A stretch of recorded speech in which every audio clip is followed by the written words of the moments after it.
We welcome your questions. You can always submit them to us via email, questions@wll.com. And now, I'd like to introduce our presenter. Jeffrey Hesler is the Chief Technology Officer of Virginia Diodes and has a visiting position in the University of Virginia. For more than 25 years, he has been working on creating new technologies that utilize the terahertz frequency bands for scientific, defense, and industrial applications. He has published over 200 technical papers in journals and international conferences proceedings.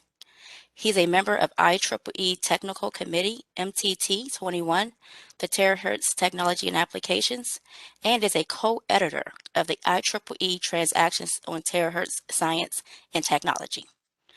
Terahertz systems based on his innovative designs are now used in hundreds of research laboratories throughout the world. So without further ado, let's turn our attention to terahertz technology, the move from scientific to commercial applications, 6G, space, and more with Jeffrey Hesler. Hi, Jeffrey. How are you today? Hi, doing well, thanks. Great. Thank you very much for the introduction there.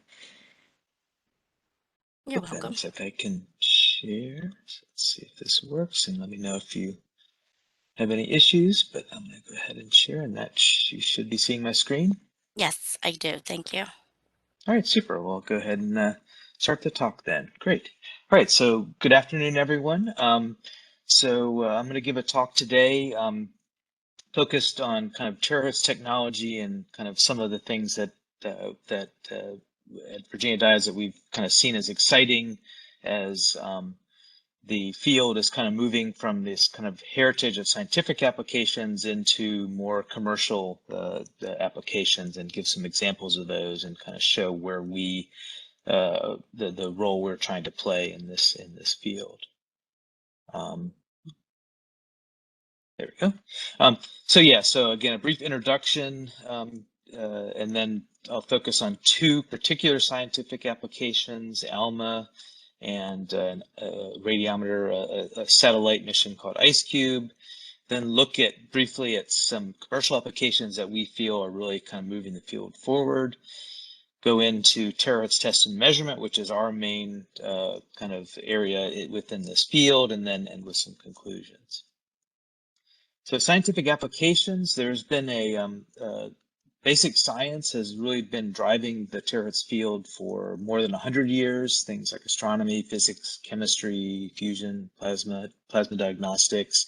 Shown the ITER experiment here, an early representation of it, where these fusion plasmas use diagnostics at pretty much every wavelength you could imagine. Here, there's a low field side reflectometer, 50 to 170 gigahertz, the electron cyclotron emission radiometer in the 110 to 260 gigahertz range. There's plasma density measurements at 2.5 terahertz. So lots of terahertz goes into this big science application.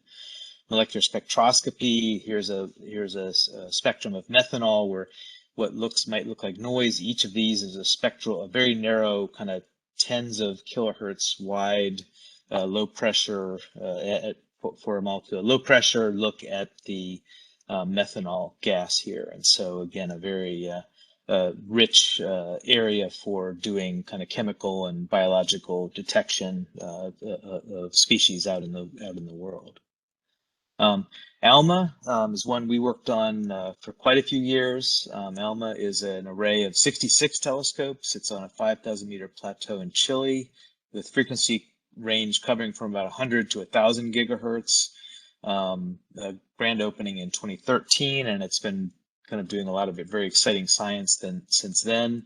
You might have seen this. This was from some years back, 4 or 5 years ago, I believe. This is looking, because it's a focal plane array with a very large spacing between the very large distance from the furthest telescopes, you can get very high angular resolution. So this is actually looking at the gas cloud around a star, and you can see the dark areas are where planets are being formed out of this dust floating around this star. and with this very, very high spectral resolution. So they've now imaged many of these protostellar disks, and recently even were able to see a moon forming around a planet, which was pretty cool.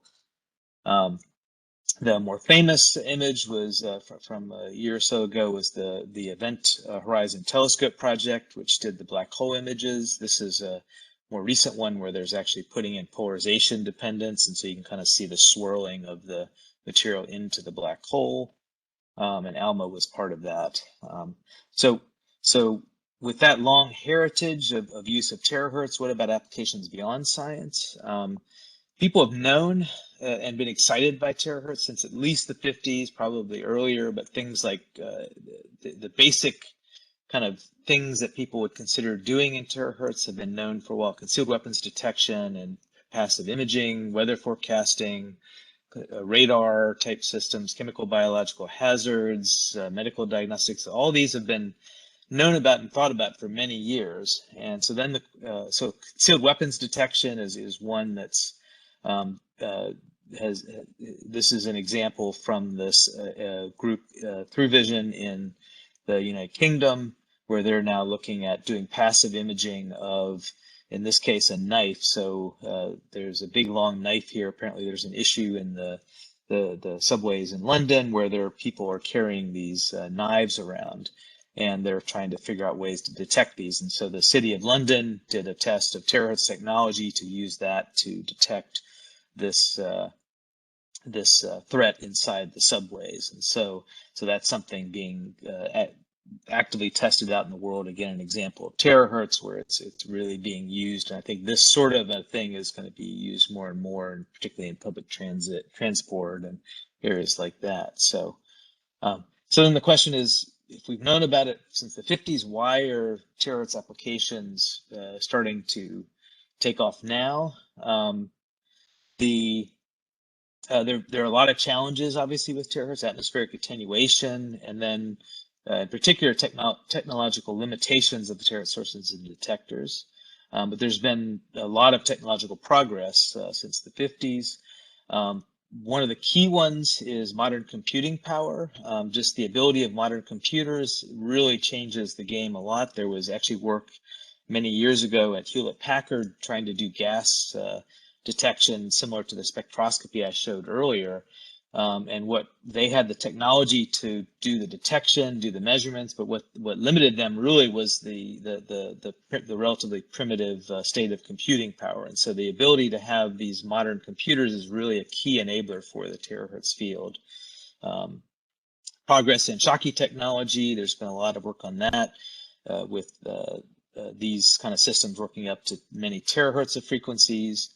And then probably the most important is this rapid progress in transistors over the past few decades in a variety of materials, variety of different semiconductor materials, and so with now transistors, this is an 850 gigahertz transistor shown in the upper right, but also kind of 60 gigahertz and lower frequency transistors here, but gain all the way above 1 terahertz, and so the opening of these new capabilities using these amplifiers is really really crucial for kind of opening up this field to more general use beyond scientific, and it is a key to that. As one example of this is from about 5 years ago, a little more than 5 years ago now, which I thought was particularly exciting, is a silicon germanium spectrometer. So 500 gigahertz transmitter and receiver that were used to detect acetonitrile in some sort of relatively low pressure, and with the goal being a compact and portable chemical and biological detection system. And so there's, just to see this sort of application, there's been a lot of interest in this because there's a really strong ability of terahertz to uniquely identify molecules. And so that's something that's, I think, really exciting moving forward. So VDI, we're a small company where our prime focus has always been terahertz technology. We've mostly focused on scientific applications, basically with the goal being to extend the range of traditional microwave electronics using these nonlinear Schottky diodes. So I've got a picture here. I'll go into a little more detail in a minute. Then these waveguide mixers and multipliers. So it's taking this Schottky diode technology, which is what our prime focus is, and then using that to take microwave instrumentation, different signal generators and analyzers at microwaves up to say 40 gigahertz or 100 gigahertz, and then use that to extend those with high sensitivity and hopefully high power into the terahertz region. So here's an image of a weather satellite that I'll be talking about a little bit later, a satellite looking at trying to improve weather forecasting that we did some years back at 874 gigahertz. Schottky diodes, this is a scanning electron micrograph of one of those. They're very simple device, majority carrier, but they have cutoff frequencies to many, many terahertz, 3 terahertz, even up to 5 or 10 terahertz. They're well modeled by relatively simple IV and CV equations, and we just use the nonlinearity of these devices to either frequency multiply or frequency mix, so just classic heterodyne mixing. We have a well-developed fabrication technology at Virginia Diodes where we use an air bridge, so you can see the finger here. Gallium arsenide is kind of under there, and there's air under the finger, so an air bridge type technology to reduce the parasitics in this device. And that low parasitic capacitance is key for operation at terahertz because that capacitance will just quench your signal and shunt out all the desired signals. So that's kind of the workhorse of our technology. For our fabrication, in this case, this lower picture here you can see is a diode. This is a terahertz diode where the substrate thickness is of the order about 4 microns.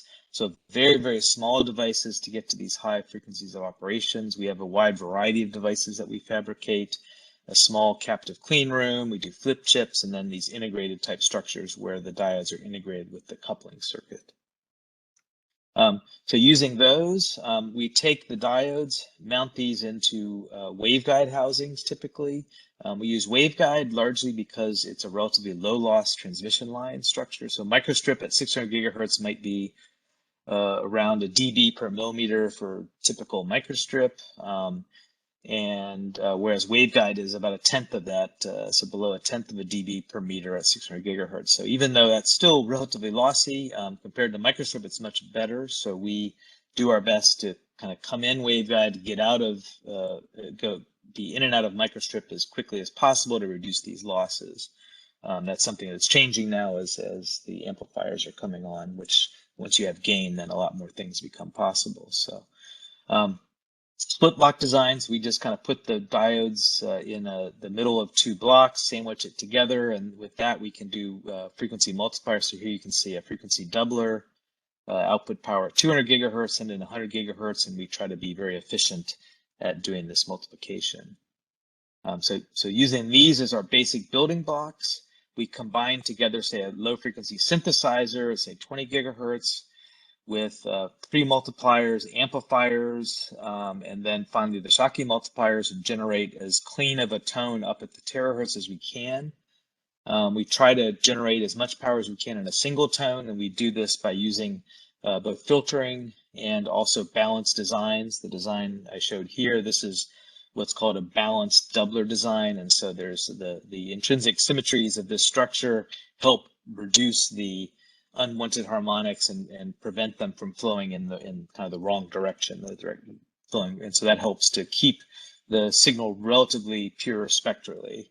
So one of the key issues with Schottky diodes is they don't produce gain, and so amplifiers are really a key to getting good power and bandwidth. And so the higher, as the amplifier performance improves, that just gives us better terahertz performance and gives us better wall plug efficiency, something which can be important for certain applications. And so the amplifiers are something we've been doing a lot of work on. This is some work with Teledyne, where this is a kind of a state-of-the-art 125 to 185 gigahertz power amplifier from Teledyne. These are 250 nanometer indium phosphide HBT technology. We've worked to package these and been able to get very good in-package performance, very similar to the on-wafer. And I've showed the performance of one of these devices, packaged devices in the lower right, where over this 110 to 170, we're getting kind of upwards of 17, 18 dBm of output power saturated, and very nice bandwidth. And we now have these amplifiers all the way up to about 250 gigahertz. And so using these, this really allows us to get dramatically higher power up in the terahertz frequency. So this is an example of an amplifier in the 75 to 110 gigahertz range with more than 100 milliwatts of output power. And using that, we drive one of our frequency multipliers, similar to what I showed before, where you just send in, you connect this amplifier to this tripler in this case, and we can get somewhere from 6 to 8 dBm of output power across a full band without any tuning. Just change the frequency and the output signal will track. And we've seen, and so this was about a 7 dB improvement in output power over our previous generation. So the addition of these amps to our technology base has really helped VDI with improving performance and getting more power and more bandwidth. And then finally, taking these, you could package these type of devices up, these amplifiers and multipliers, and then just use them with, let's say here, a standard signal generator. So again, taking standard microwave technology and just extending it up into the terahertz as efficiently as we're able. So now I'll focus on a few scientific applications. These are kind of, again, the heritage of our company, Virginia Diodes. The ALMA project was one that we worked on from the very start of our company. For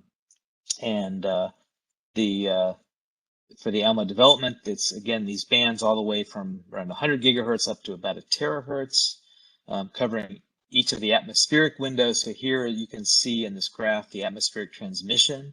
And so these various window bands, you can see here at big null here, the 557, there's a big water line there.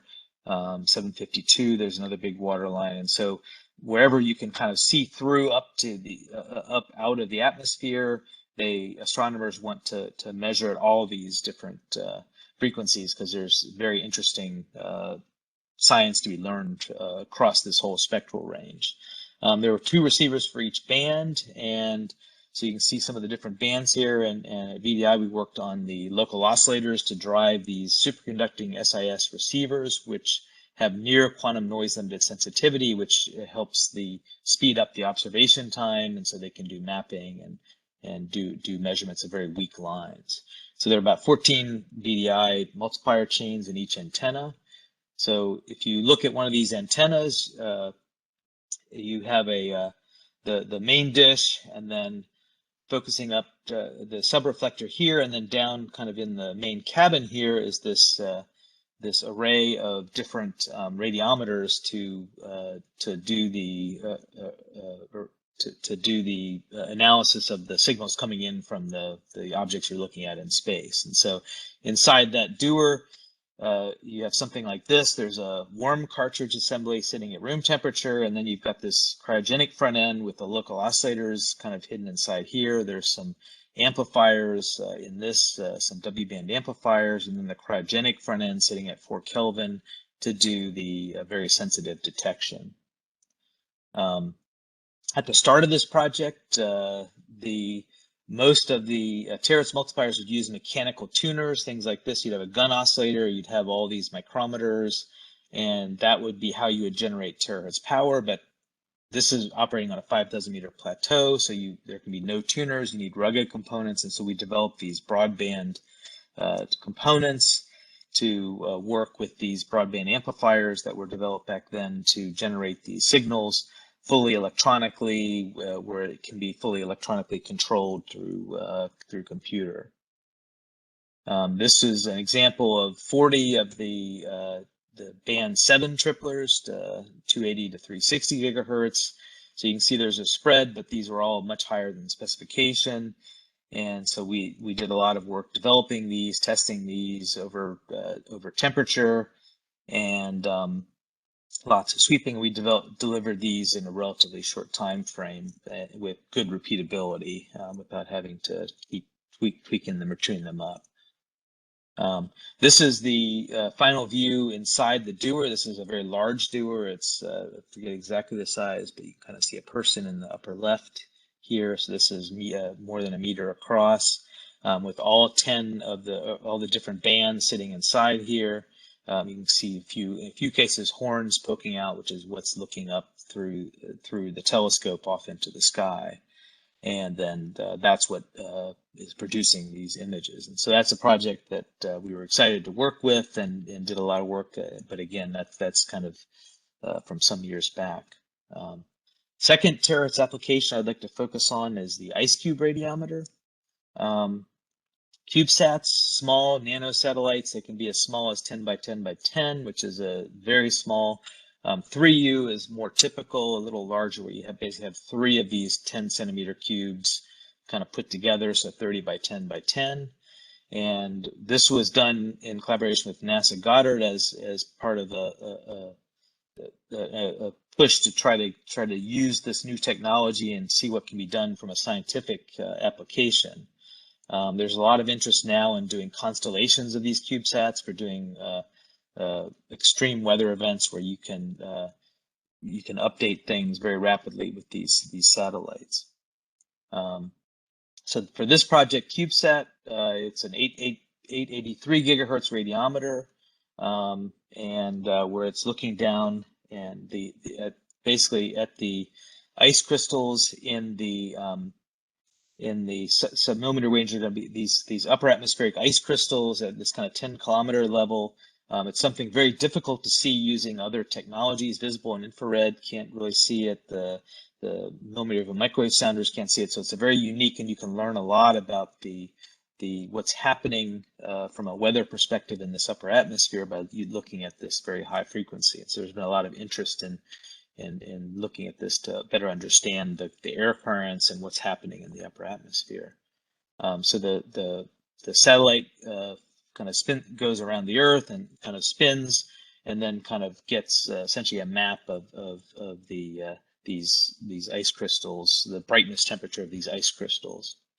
There are a lot of mass, volume, and power constraints for these. Submillimeter wave local oscillators can consume quite a large amount of DC power, so we had to do a lot of work to use very high efficiency components and to try to use amplifiers at high of a frequency as possible to reduce the DC power constraints and improve the wall plug efficiency, and then integrate things together to reduce the mass and volume so that it would fit in this small space.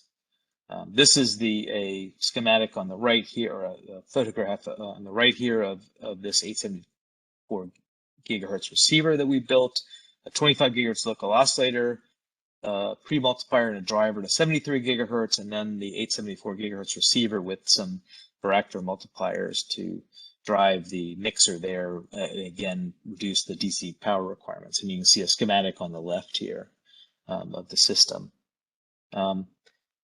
There's one of the challenges with working in a CubeSat is that you can run into quite large changes in temperature as you go in and out of the sun. And so we did a bunch of testing over temperature to make sure that the system would work over a temperature range. So here, testing from roughly 0 to 40 Celsius.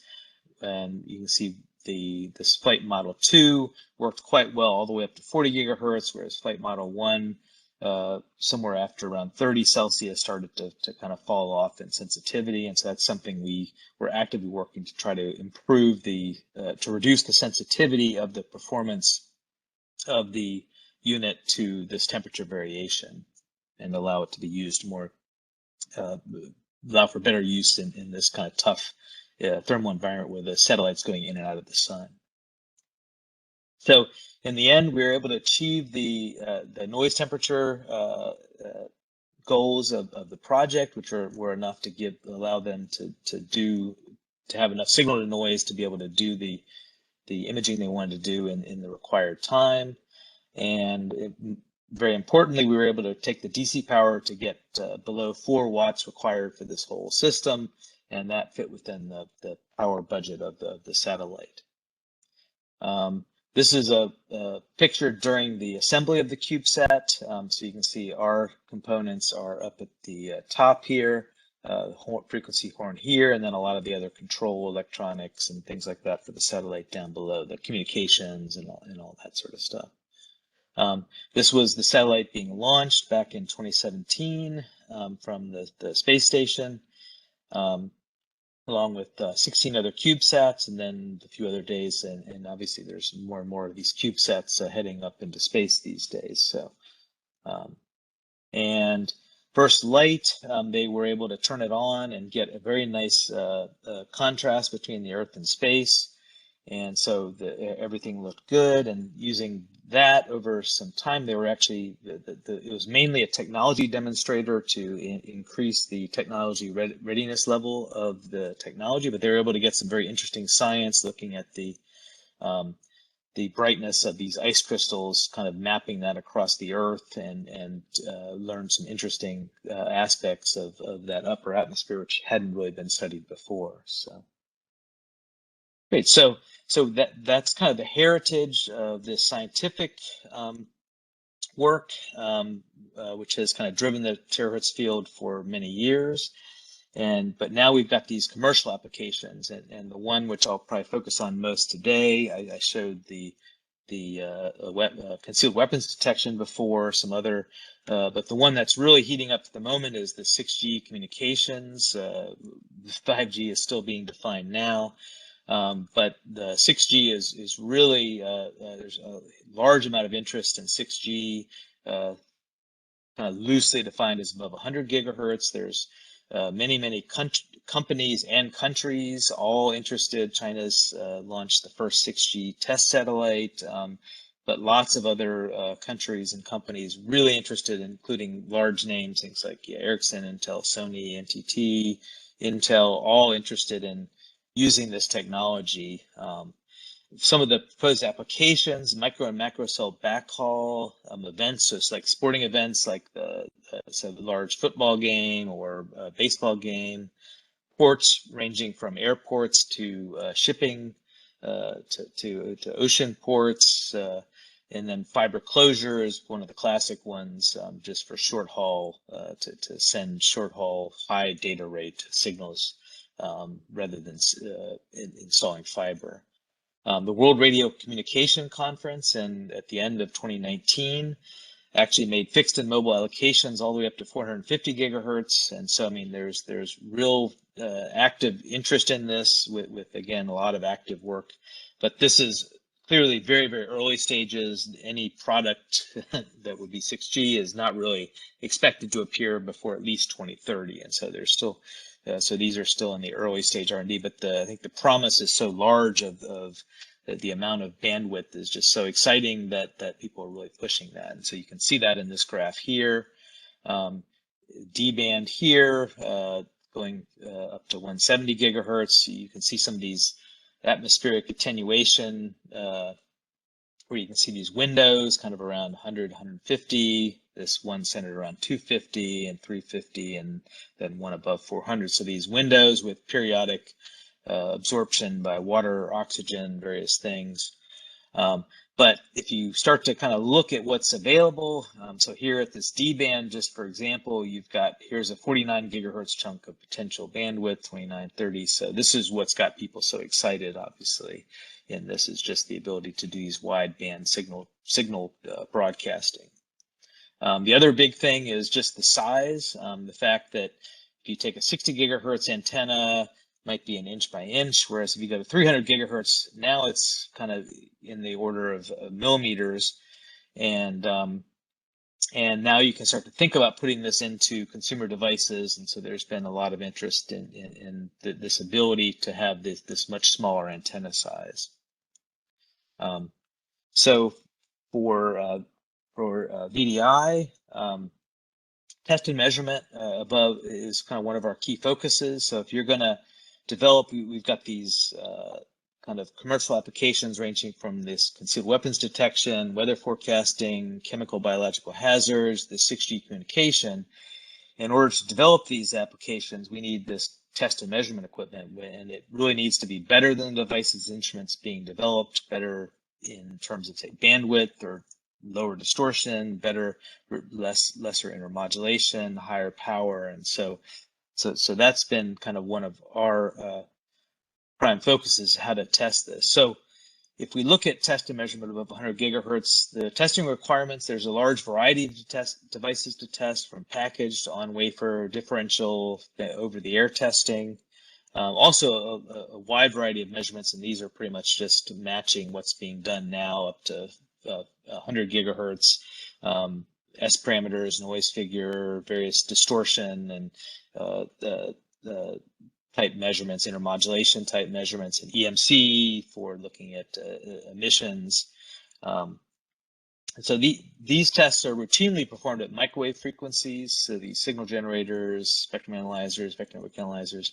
So how do we extend these up to these higher frequencies? And that's what I mentioned earlier with sources, but here's an example of a THz spectrum analyzer extender.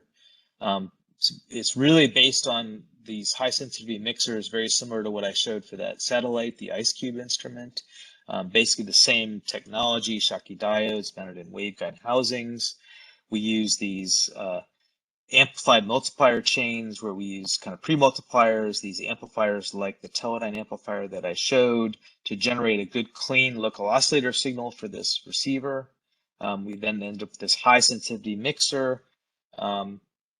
And that high sensitivity, what that allows you to do is get very low displayed average noise levels. So up to 750 gigahertz, we're at minus 150 dBm per hertz, and all the way up to 1.1 terahertz at minus 135. And you can actually even improve that to about minus 165 dBm per hertz at some of the lower bands, and where that's of interest for people measuring emissions, want to be able to test to very small signal levels, and so this really helps speed up that emissions testing a lot to have that very low displayed average noise level.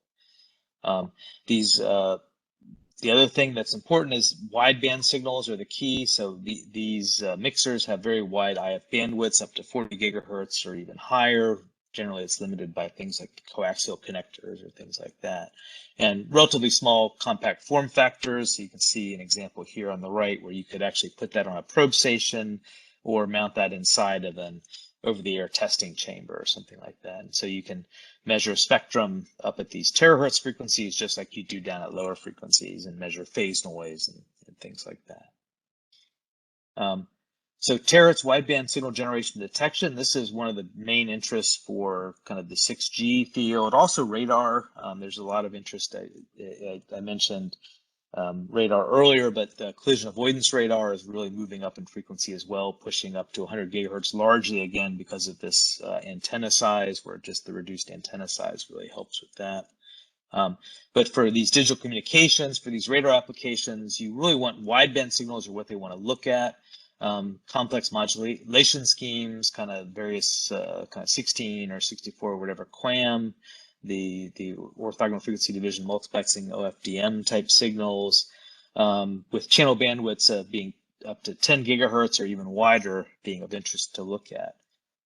Traditional frequency multipliers, you can generate high terahertz power, but they distort these wideband signals, since the key problem is frequency multiplication is also a phase multiplication. And so you get an expansion of your signal, either the frequency or phase of that signal. And so you kind of lose out you generate a very carefully modulated signal, and then you just expand it, and you're kind of losing the ability to squeeze in the high data rates in a narrow bandwidth. There's also a nonlinear amplitude transfer function, where if you send in an on-off keyed signal, it'll pass through this device, but if you send in a subtle amplitude modulation, it really acts as a pulse sharpener, and so you don't get a very good faithful reproduction of an amplitude modulation through this. So we've developed these up and down converters, with the goal being to kind of have the minimum distortion, minimum intermodulation for these wideband signals, trying to have low conversion loss to get this high signal to noise. So signal detection is relatively simple.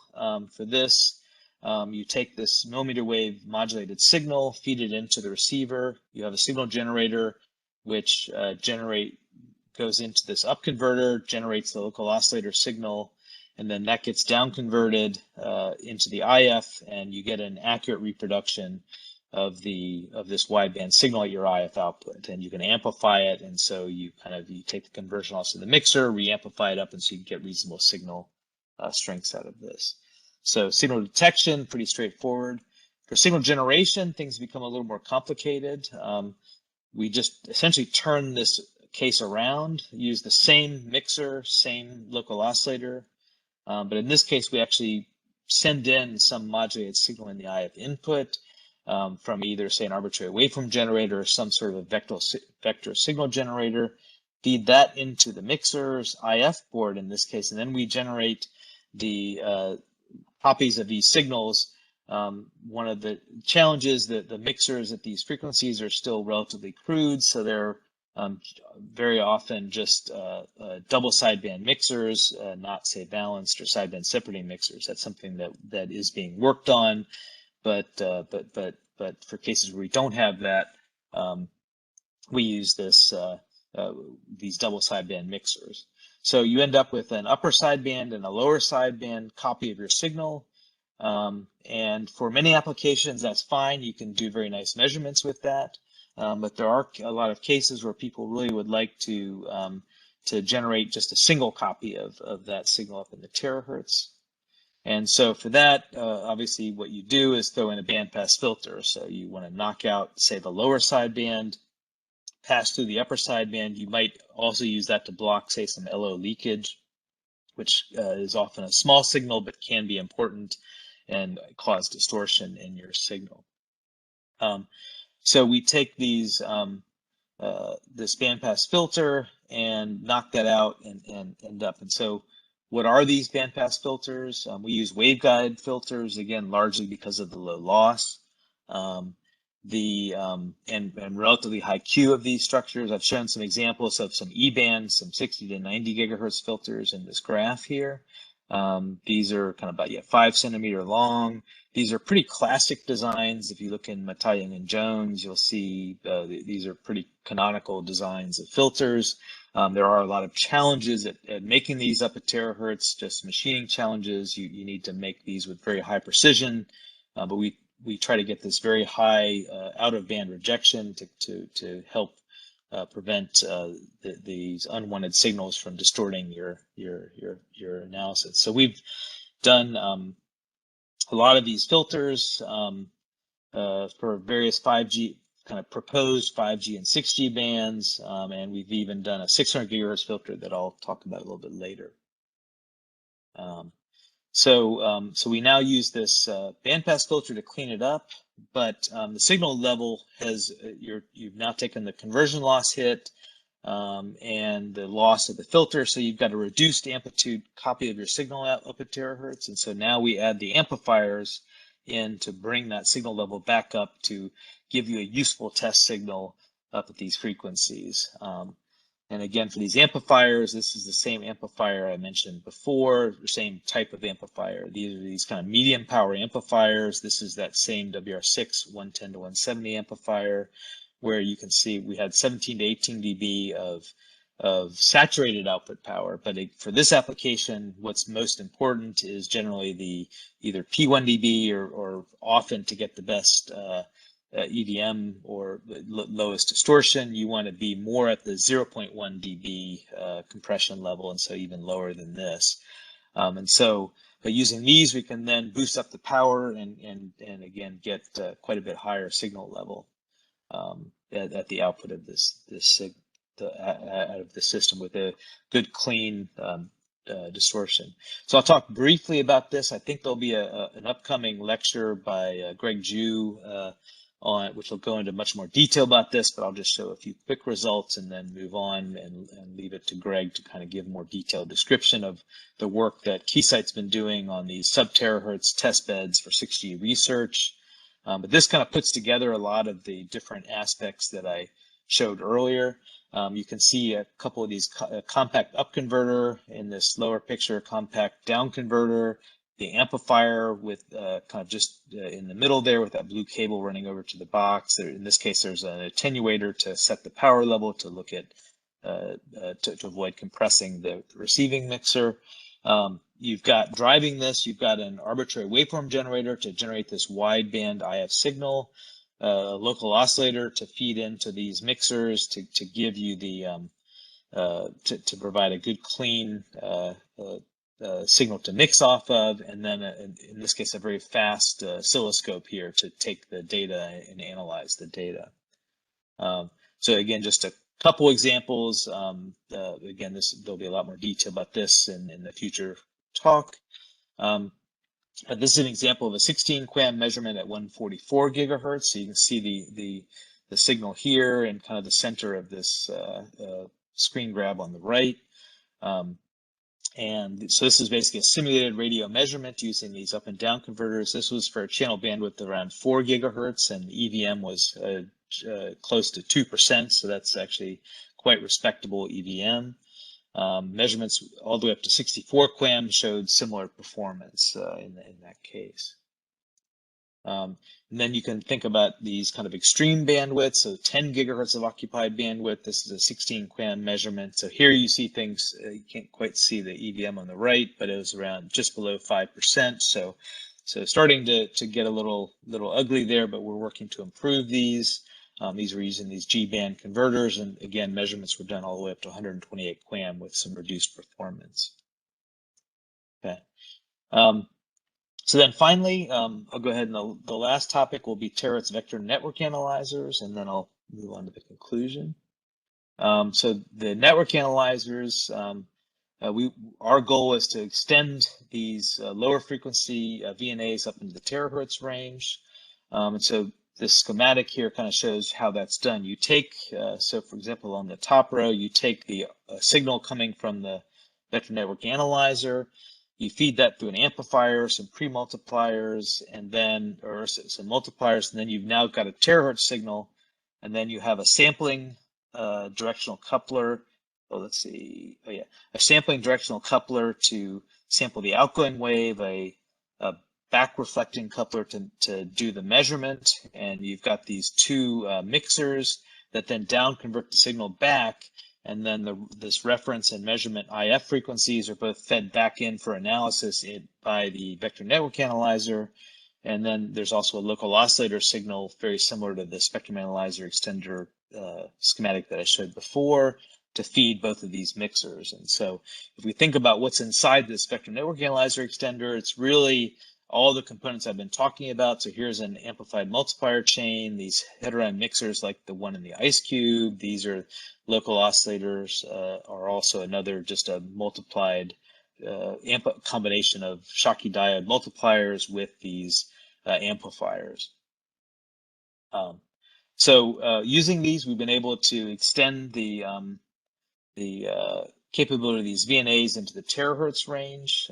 We have terahertz extenders being used up to 1.5 terahertz. We've got actually, graph is already a little behind the times. We've now got actually dynamic range of 120 dB up to 750 gigahertz now through some recent advances in both the extenders and also in the base VNA extenders with the excellent new phase noise in the new Keysight vector network analyzers. And so this is the example of the test port power, something like 14, 15 dBm typical over the band for one of our WR6 VNA extenders, and the dynamic range of around 120 dB, in this case limited by the base vector network analyzer, where that's it can only achieve 120 dB dynamic range. So one of the things shown here is this relative size of this extender, which may not seem too important, but so the front face of this extender is 1.5 high by 3 inches wide, about 9 inches long, and so this so why do we care about size? What ends up this is really key, particularly for on-wafer testing, where this compact form factor enables you to get close down to your wafer. So traditionally, if you have large extenders, you might have to have long waveguide runs, adding a lot of loss, but that eats into the ability of your extender to measure. It eats into your base directivity of the VNA extender. Every dB of loss here, pretty much you lose twice that in the directivity of the system, so it really can hurt the stability and overall performance of your extender. The other key issue is you want to get high test port power, because people are wanting to test devices on wafer, not just S parameters, but really test compression or nonlinearity, or drive an amplifier high enough to get full output power out. And so the higher test port power is helped by having turning these kind of heads that you can see in this lower picture, where form factor has turned these heads kind of 45 to really reduce the amount of distance between the extender and getting on wafer. And so I'll give an example now, done by Mori with a company Vertigo. And this is actually on wafer load pull. This was some work done a year or so ago. So in this case, using these new extenders with the higher power enables you to do load pull measurements. These are synthetic load pull, so where you're using kind of the active load pull by changing the amplitude and phase of the signal. You can kind of simulate being at any point around the Smith, or a reasonable number of points around the Smith chart using this. But the more power you have, the more ability you have to cover the entire Smith chart. And so they've been able to do this non-50 ohm characterization and modeling all the way up to 1.1 terahertz using these type of approaches. And in the lower left, I've shown some measurements of a silicon germanium 130 nanometer HBT at around 125 gigahertz, where you can see the Smith chart, the contours, the gain, PAE contours, and so able to do these measurements like are done down at microwave frequencies and really extend these up to do this load pull measurement up at into the terahertz range. Oh, sorry. So here's a closer in view here. So here you can see the input power, RF input power, these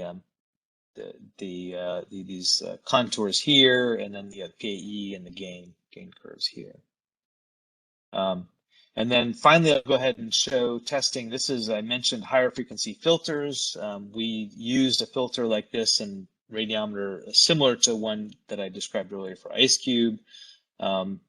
We are using this to block lower sideband noise. In this case, this is actually a polarimeter, where we take the signal coming in from space or from the atmosphere, more likely in this case, through an orthomode transducer into two polarizations. And then we have these filters to single sideband these mixers after the amplifiers. In this case, these are Northrop Grumman amplifiers that we used.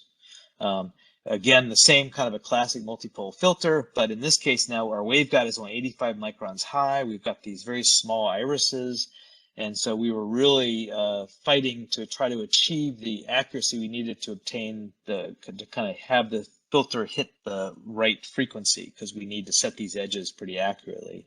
And these are machined using standard CNC milling machines. And so here's the measured versus simulated filter performance, where you've got the simulation as the dashed lines, and then the solid lines are the measured. And when it was as measured, there was a slight shift, and basically by essentially kind of changing the width of the waveguide by about a micron, we were able to get this really nice alignment, so even a micron or so can really make a significant shift in this. This was either related to kind of the accuracy of the machining of the depths, or the flatness, or maybe the flatness of the surfaces, keeping the blocks a little bit apart more than we were expecting. We measured multiple filters. So here you can see the same basic filter, but what we had, these are 5 different filters. 2 of them are kind of shifted a little higher than the other 3. We think this was just something in the machining where these 3 were maybe machined one day and the other 2 the next, and the machine had drifted a little bit between those. But these very small changes in size can really change the performance.